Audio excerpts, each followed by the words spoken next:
जय हिंद प्यारे बच्चों।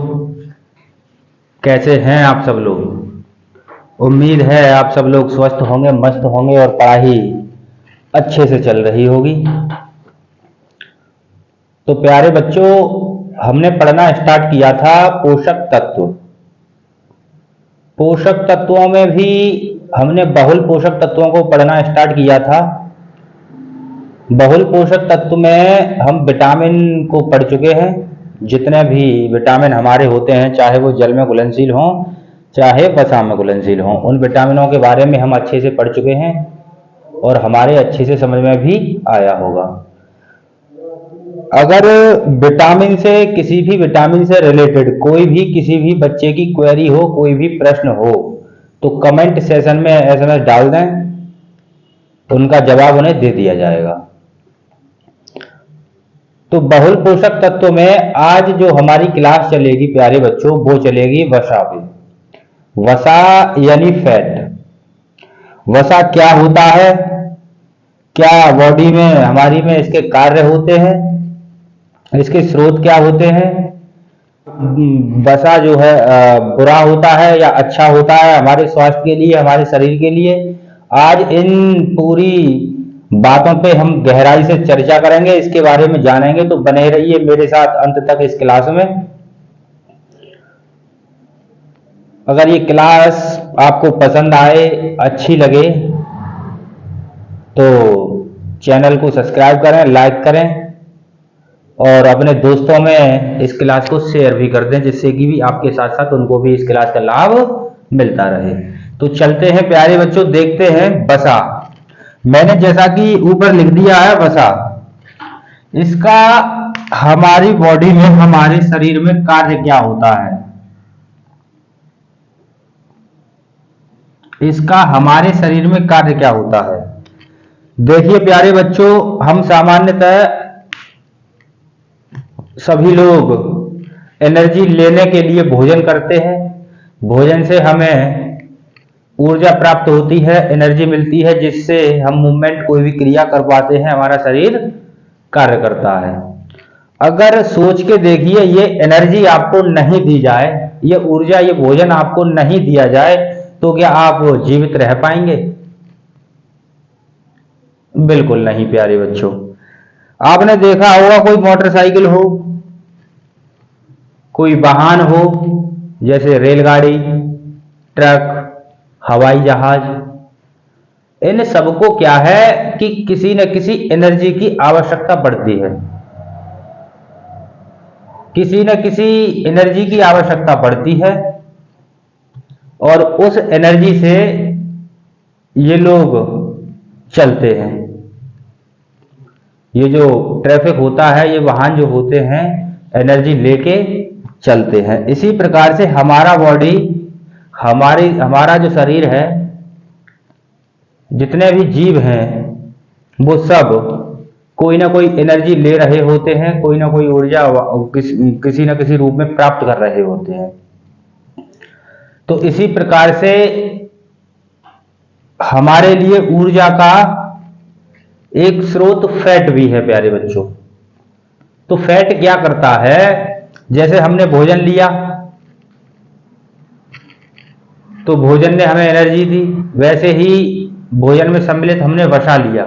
वसा कहते हैं फैट को, हमने लिया तो ये क्या करता है, हमें एनर्जी देता है। लेकिन कभी कभी आपने देखा होगा कि हमें पूरे दिन उपवास रखना पड़ रहा है, हमें रोजा रखने पड़ रहे हैं, हमें किसी काम में ज्यादा व्यस्त हो गए, हमें पूरे दिन भोजन नहीं मिला या 2 दिन भोजन नहीं मिला, तो उस समय पे हम क्यों नहीं मर जाते, क्यों नहीं हमारा शरीर साथ छोड़ देता? कारण ये है कि ये जो वसा होता है, हमें उपवास में, रोजा में, भूखे रहने पे एनर्जी देता रहता है। हमारा शरीर जो है इससे एनर्जी लेता रहता है और हमें जो है शक्ति प्राप्त होती रहती है, जिसके कारण हमें हानि नहीं होती। तो प्यारे बच्चों, पहला पॉइंट तो यही लिख लेंगे, यह उपवास के समय ऊर्जा प्रदान करता है। यह उपवास या रोजा।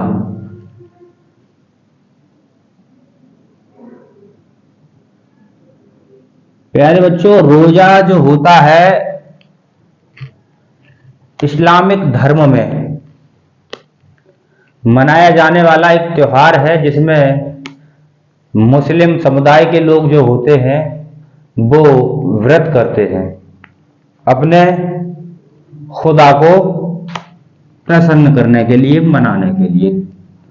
जैसे हिंदुओं में उपवास होता है, वैसे ही मुस्लिमों में रोजा होता है। तो यह उपवास या रोजा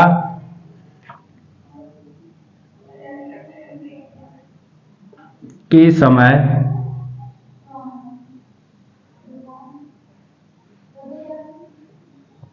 हमें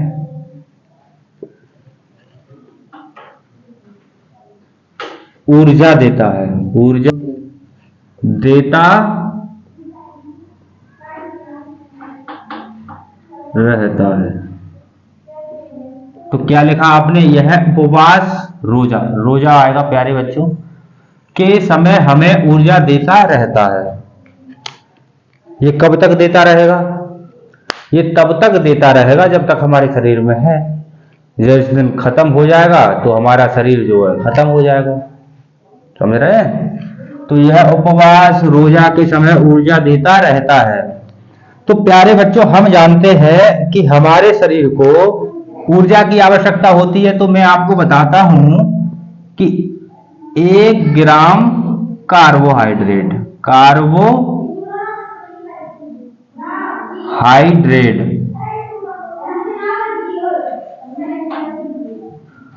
एक ग्राम प्रोटीन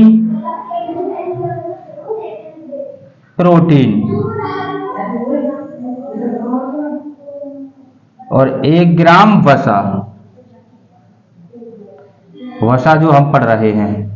हम कार्बोहाइड्रेट पढ़ेंगे आगे चल के, प्रोटीन भी पढ़ेंगे, और वसा हम अभी इस क्लास में पढ़ रहे हैं, वसा को हम समझ रहे हैं।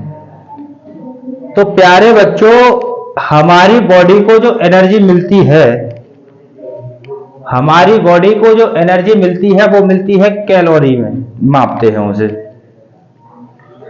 तो हमारी बॉडी को 1 ग्राम अगर कार्बोहाइड्रेट हम किसी फॉर्म में लेते हैं, खाते हैं, तो हमें 1 ग्राम कार्बोहाइड्रेट खाने में कितनी कैलोरी मिलती है? 4 कैलोरी। 1 ग्राम अगर प्रोटीन खाते हैं तो 4.3 कैलोरी, और अगर फैट लेते हैं, वसा लेते हैं, तो 9.3 कैलोरी लगभग हमारी बॉडी इनसे प्राप्त करता है। तो प्यारे बच्चों, आप देख पा रहे होंगे कि सबसे ज्यादा जो ऊर्जा हमारी बॉडी को मिल रही है, सबसे ज्यादा जो ऊर्जा हमारी बॉडी को मिल रही है वो मिल रही है किससे? वसा से। और उससे कम मिल रही है, वो मिल रही है प्रोटीन से, और कार्बोहाइड्रेट से कम मिल पा रही है। आप देख पा रहे होंगे। अगर हम वसा को अधिक मात्रा में लेते रहें, वसा को, फैट को अधिक मात्रा में लेते रहें, तो हमें नुकसान भी होंगे, नुकसान होंगे। ये क्या नुकसान करता है, किस प्रकार से नुकसान करता है, इसके बारे में हम जानते हैं। तो मैं इसे साफ करता हूं। ये पॉइंट आपने नोट डाउन कर लिया होगा कि कार्बोहाइड्रेट से 4 कैलोरी मिलती है, और 1 ग्राम प्रोटीन से 4.3 कैलोरी, और वसा से 9.3 कैलोरी। तो अधिकतम ऊर्जा जो हमारे शरीर को प्राप्त होती है, अधिकतम ऊर्जा जिससे हमारा शरीर ग्रहण करता है, वो होता है क्या? वसा। ये पॉइंट, इतनी सी बात से आपको समझ में आया होगा अच्छी तरह से। तो हम क्या अगला पॉइंट ये लिख सकते हैं, यह अधिकतम ऊर्जा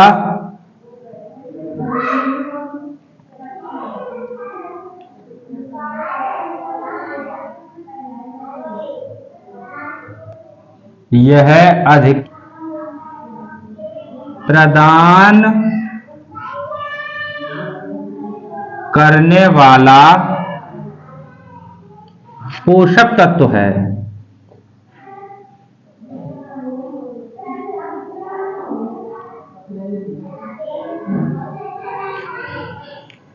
अभी मैंने बताया कि कार्बोहाइड्रेट से कितनी कैलोरी मिलती है हमारी बॉडी को, वसा से कितनी कैलोरी मिलती है हमारी बॉडी को, और प्रोटीन से कितनी कैलोरी मिलती है। तो हमने उसमें ये जाना कि फैट जो है 9.3 कैलोरी, 1 ग्राम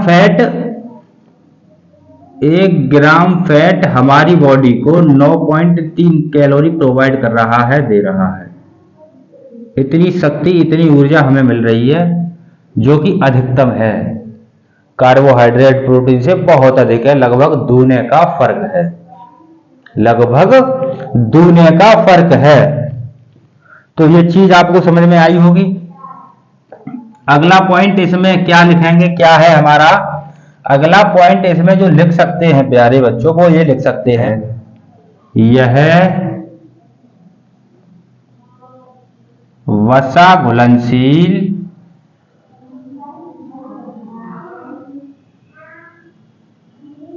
विटामिन। कौन कौन से हमने विटामिन पढ़े थे वसा में घुलनशील वाले? ये बच्चे आप सब जानते होंगे, क्योंकि अच्छे से पढ़ चुके हैं हम। विटामिन ए, डी, ई और के। प्यारे बच्चों, ये विटामिन आप सब जानते होंगे, सबको पता होगा, क्योंकि हम इनके बारे में अभी कुछ पिछली क्लासों में अच्छे से चर्चा करके आए हैं। तो क्या लिखा मैंने? यह वसा घुलनशील विटामिन ए, डी, ई, के को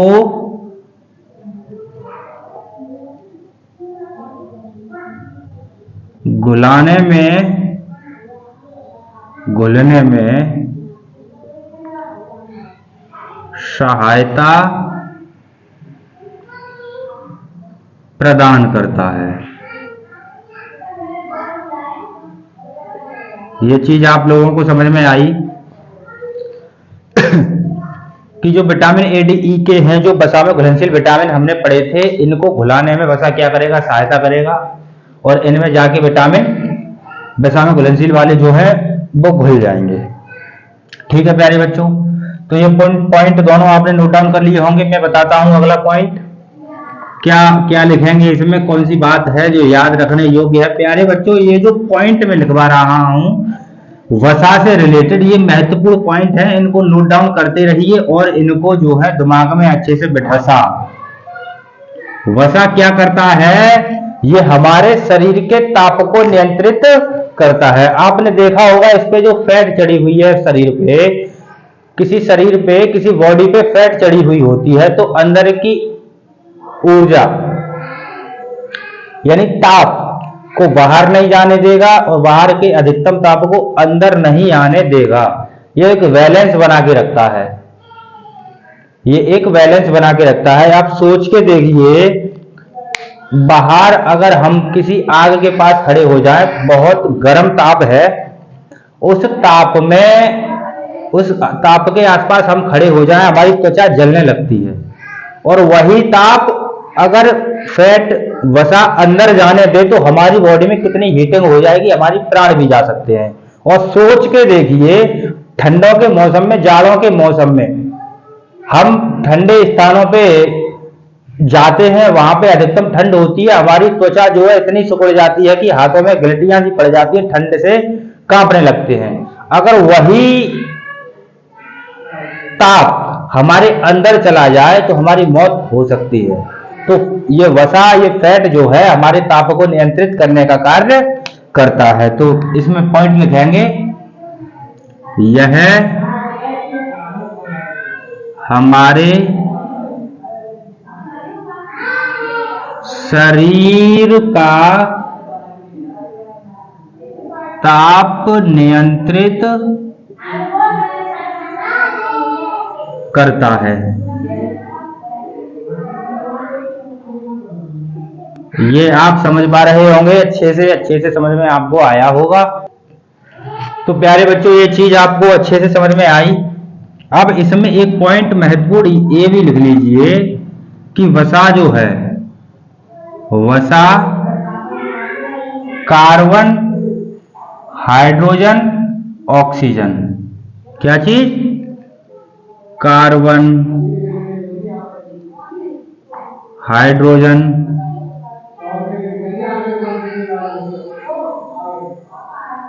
और ऑक्सीजन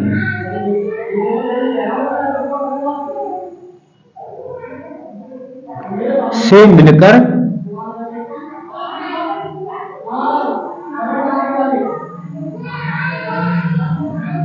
बना होता है।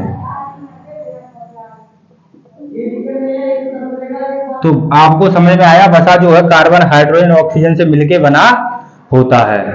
तो ये महत्वपूर्ण पॉइंट जो थे वसा के बारे में मैंने आपको नोट डाउन, अब आप इसे नोट डाउन कर लीजिए फटाफट से। मैं इसे साफ करूं, आपने नोट डाउन कर लिया होगा। इसमें प्यारे बच्चों नोट करके एक बात और लिख लीजिए जो कि महत्वपूर्ण है, जो कि महत्वपूर्ण है प्यारे बच्चों। इसमें लिख लीजिए वसा हमारी त्वचा के नीचे, वसा यहां पे नोट करके आप लिखेंगे, वसा हमारी त्वचा के नीचे।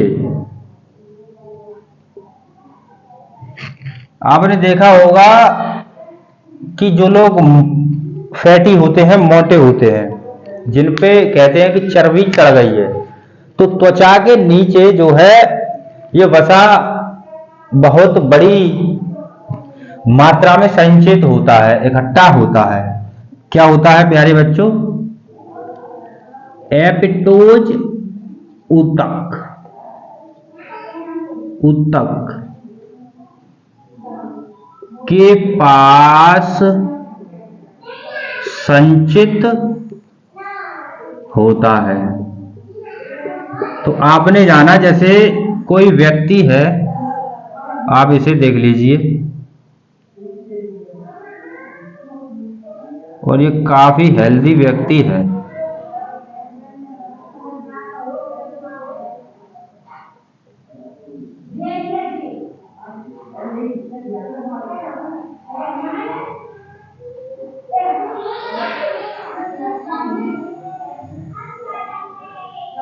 तो व्यक्ति के जो ये त्वचा होती है, ये त्वचा, यहां पे एक ऊतक पाया जाता है और उस ऊतक का नाम क्या है? एपिटोज। तो ये जो वसा है वो वहां पे जाके इकट्ठा हो जाता है, वहां पे जाके संचित हो जाता है, जिससे हमारी फैट, हम मोटे दिखने लगते हैं, कि ये लोग कहते हैं कि चर्बी चढ़ गई है। जब हम भोजन नहीं करते, खाना नहीं लेते, उपवास करते हैं, रोजा करते हैं, उस समय पे क्या होता है, जब हमारी बॉडी में ऊर्जा की कमी आती है, जब हमें ऊर्जा की जरूरत होती है, तो यही फैट पिघलने लगता है, यही फैट पिघलने लगता है और यही हमारी बॉडी को क्या देता है? ऊर्जा। यही हमारी बॉडी को ऊर्जा, शक्ति प्रदान करता है। तो आप इस पॉइंट को अच्छे से समझ गए होंगे कि ये हमारी बॉडी को ऊर्जा प्रदान करता है। किस प्रकार से? किस प्रकार से हमें ऊर्जा प्रदान करता है हमारी बॉडी में?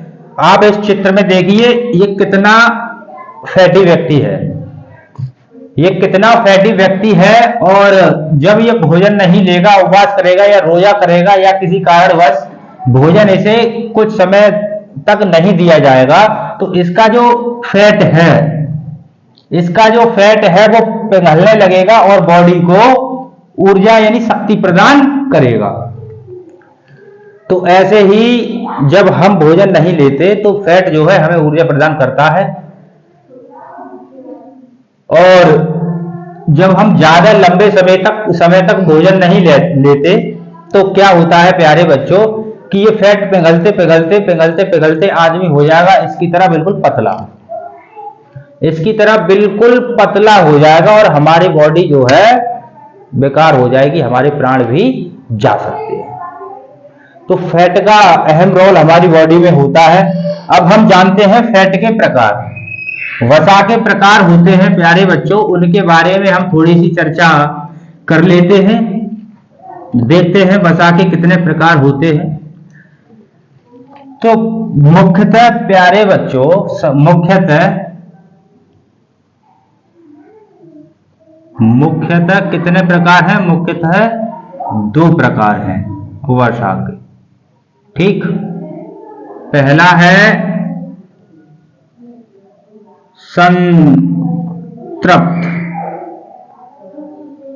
संतृप्त वसा और दूसरा है असंतृप्त वसा।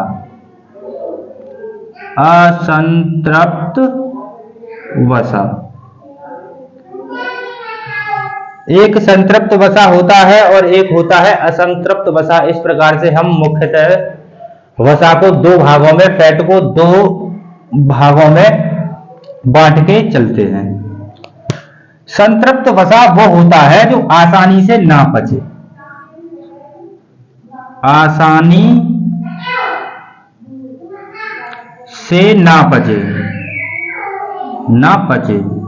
और असंतृप्त वसा वो होता है जो आसानी से पच जाए, आसानी से पाचन हो जाए।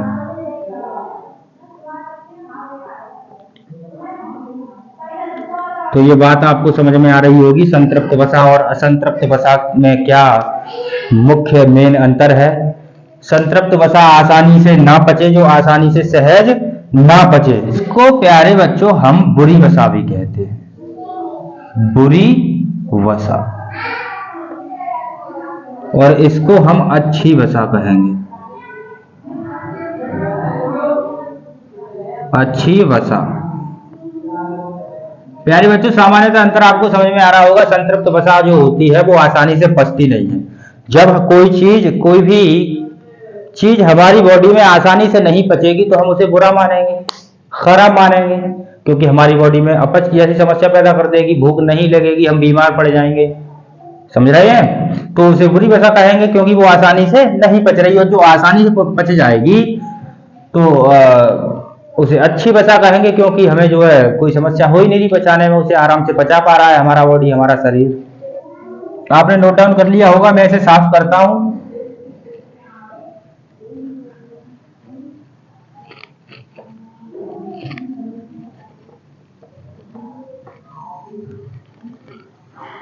तो प्यारे बच्चों, यहां पे लिख लीजिए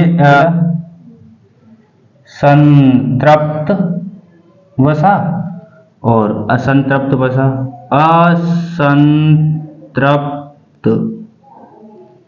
संतृप्त और असंतृप्त, इसके कुछ एग्जाम्पल हम लिख लेते हैं प्यारे बच्चों। इसके कुछ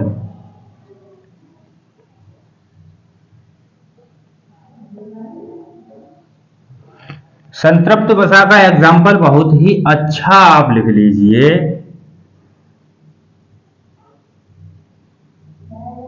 ओमेगा 3 और ओमेगा 6।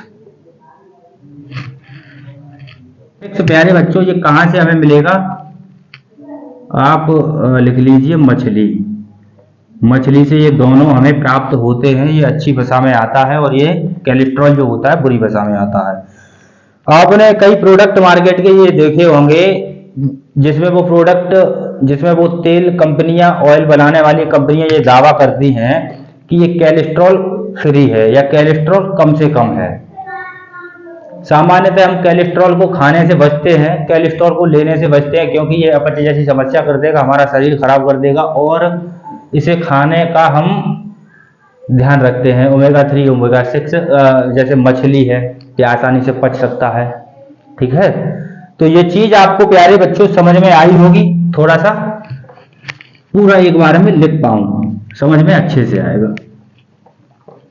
तो ये हमने 2 भागों में बांट लिया, ये हमने 2 भागों में बांट लिया। ठीक है प्यारे बच्चों, वसा को किसमें? संतृप्त वसा में और असंतृप्त वसा में। तो लिख देते हैं, संतृप्त वसा और अगला जो लिख देते हैं वो लिख देते हैं असंतृप्त वसा। ठीक, अब इनके बारे में कुछ महत्वपूर्ण बातें हैं, वो हम जान लें तो ज्यादा बेहतर रहेगा। संतृप्त वसा हमें कहां से प्राप्त होती है प्यारे बच्चों? कौन से प्रोडक्ट, कौन सी चीजें हैं जिनसे हमें संतृप्त वसा प्राप्त होगा? तो लिखेंगे जीवों से प्राप्त, वो जीवों नहीं, यहां पे जंतु लिखिए, ज्यादा अच्छा रहेगा। जंतु से प्राप्त सारे वसा। ध्यान रखेंगे मछली इसमें अपवाद है, मछली अपवाद है, अपवाद, क्योंकि हमने उधर अभी थोड़ी देर पहले ये पढ़ा था कि मछली जो है ओमेगा 3 और ओमेगा 6 हमें जो है प्रोवाइड करेगी, वो जो है असंतृप्त वसा में आता है और वो अच्छा वसा माना जाता है हमारी बॉडी के लिए। इसमें हमने लिख दिया जंतु से प्राप्त वो सारे वसा, मछली अपवाद है, ये बुरे वसा में आएंगे। ठीक है, जितने भी वसा जंतु से प्राप्त होंगे, जंतुओं से प्राप्त होंगे, वो सारे बुरे वसा में आएंगे, मछली इसमें अपवाद रहेगी। ये 25 डिग्री सेल्सियस पर ठोस रहता है, ठोस रहता है। ये लगभग कमरे का ताप माना जाता है। काय का ताप? कमरे का ताप, कमरे का ताप। तो प्यारे बच्चों ध्यान रखेंगे कि वो वाली वसा जो 25 डिग्री सेल्सियस पे भी पिघलते नहीं है, ऑयली रूप नहीं लेते हैं, ठोस बने रहते हैं, वो सब क्या माने जाएंगे? वो सब संतृप्त वसा के अंदर आएंगे। अगला पॉइंट प्यारे बच्चों, एक चीज और जान लीजिए, इसमें जो है नारियल और पाम, ये जो तेल होते हैं ये अपवाद स्वरूप रहेंगे। ये क्या रहेंगे? अपवाद। किसमें? इसमें जो बताए थे 25 डिग्री सेल्सियस पर ठोस रहता है, इस वाले पॉइंट में ये अपवाद स्वरूप रहेंगे। ये नारियल और पाम ऑयल जो होते हैं ये ठीक होते हैं। ठीक है, तो ये पॉइंट भी हम अपने दिमाग में बैठा के रखेंगे। बुरी वसा का एक आप उदाहरण जो है लिख लीजिए, वो ये लिख लीजिए कि डालडा बुरी वसा है। डालडा, डालडा, डालडा जो लोग खाते हैं, सेवन करते हैं, वो बहुत ही नुकसानदायक होती है। ये ध्यान रखना प्यारे बच्चों, इनका सेवन आप ना करें तो ज्यादा अच्छा है। तो हमने जो जाना वो संतृप्त वसा के बारे में जाना। अब हम जो प्यारे बच्चों जानते हैं वो जानते हैं असंतृप्त वसा के बारे में। असंतृप्त वसा के बारे में जानते हैं तो यहां पे आप एक पॉइंट लिख लीजिए, सारे वसा जो पादपों से प्राप्त होते हैं,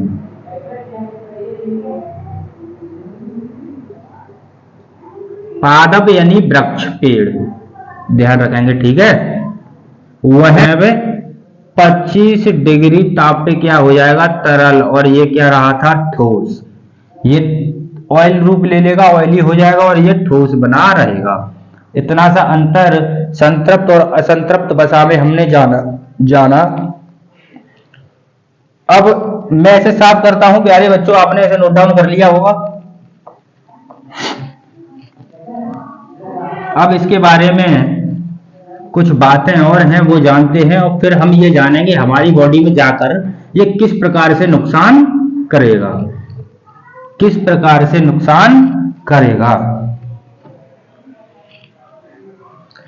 प्यारे बच्चों एक चीज नोट डाउन करके आप लिख लीजिए, ये बहुत मोस्ट इंपॉर्टेंट बात है कि रिफाइंड हमारे घरों में आता है। रिफाइंड चाहे वो फॉर्चून का हो, राग का हो, और भी कई ब्रांड मार्केट में आती हैं। तो रिफाइंड जो होता है वो क्या होता है, संतृप्त या फिर असंतृप्त क्या होता है, तो कहेंगे संतृप्त और असंतृप्त का मिश्रण होता है। संतृप्त वसा और असंतृप्त वसा, अच्छी वसा और बुरी वसा का मिश्रण रूप होता है। तो ध्यान रखेंगे रिफाइंड क्या है, संतृप्त में आएगा या असंतृप्त में आएगा, तो इस चीज का हम विशेष ध्यान रखेंगे कि ये संतृप्त और असंतृप्त का मिश्रण रूप है। तो प्यारे बच्चों आप इसे नोट डाउन कर लीजिए।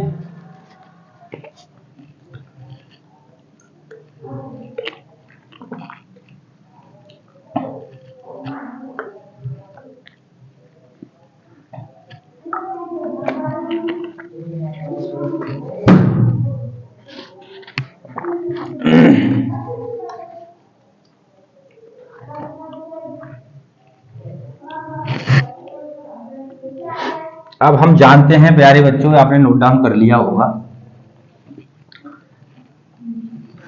तो प्यारे बच्चों और जान लेते हैं हम। एक शब्द होता है HDL और एक शब्द जो होगा LDL।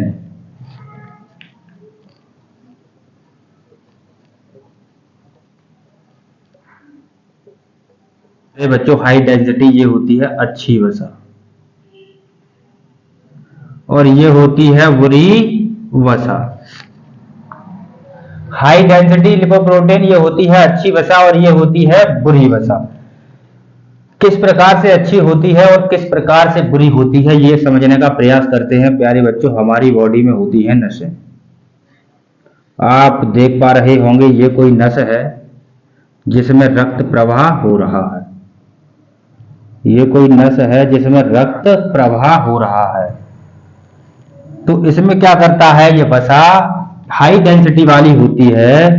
वसा क्या करेगा, यूं चिपक जाएगा, यूं नसों पे लग जाएगा किनारियों से जाकर, जहां पे जिसमें ब्लड बह रहा है अंदर की साइड, ये यूं लग जाएगा।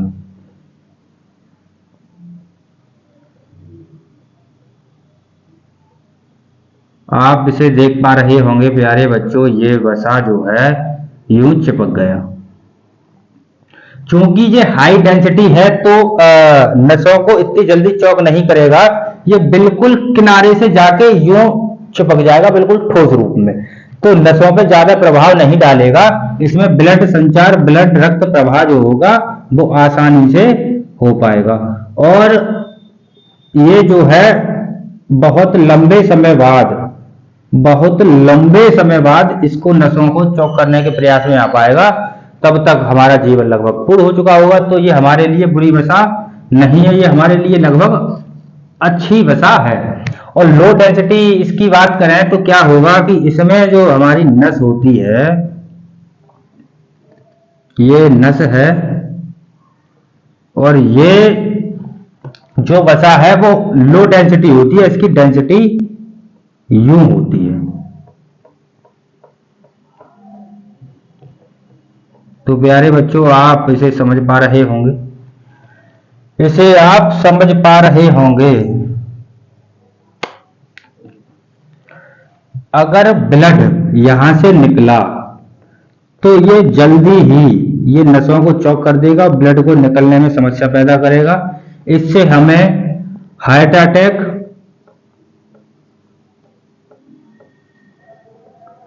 रक्तचाप यानी ब्लड प्रेशर जैसी बीमारियां जन्म लेंगी। इससे इतना नुकसान नहीं है प्यारे बच्चों। तो इसका जो बेस्ट उदाहरण है वो लिख लीजिए, यहां पे ही लिख देता हूं, शुद्ध प्योर घी। प्योर घी और चिकन भी लिख लीजिए प्यारे बच्चों, ठीक है। 2 एग्जाम्पल इसके मैंने यहां पे लिख दिए। और इसके लिख लीजिए आप डालडा और मटन, ये जो है इसके एग्जाम्पल हो जाएंगे। तो प्यारे बच्चों ये क्लास आपको अच्छे से समझ में आई होगी, पढ़ने में बहुत मजा आया होगा। समय भी हो चला है, इस वजह से जल्दी ही इस क्लास का करते हैं समापन। तो आप इसे नोट डाउन करिए, और अगर इस क्लास में कहीं भी किसी भी पॉइंट पे कोई भी चीज आपको अगर समझ में ना आई हो तो इस क्लास को दोबारा रिवर्स करके बैक करके देखिए, आपको अच्छे से समझ में आ जाएगी। और फिर भी समझ में ना आए तो कमेंट सेक्शन में मेरे लिए मैसेज डाल दें, मैं जल्द ही आपका कमेंट का जवाब दूंगा और आपको समझाने का प्रयास करूंगा। तो प्यारे बच्चों, चलते हैं, मिलते हैं नेक्स्ट सेशन में। तब तक के लिए जय Hind, bye bye, take care.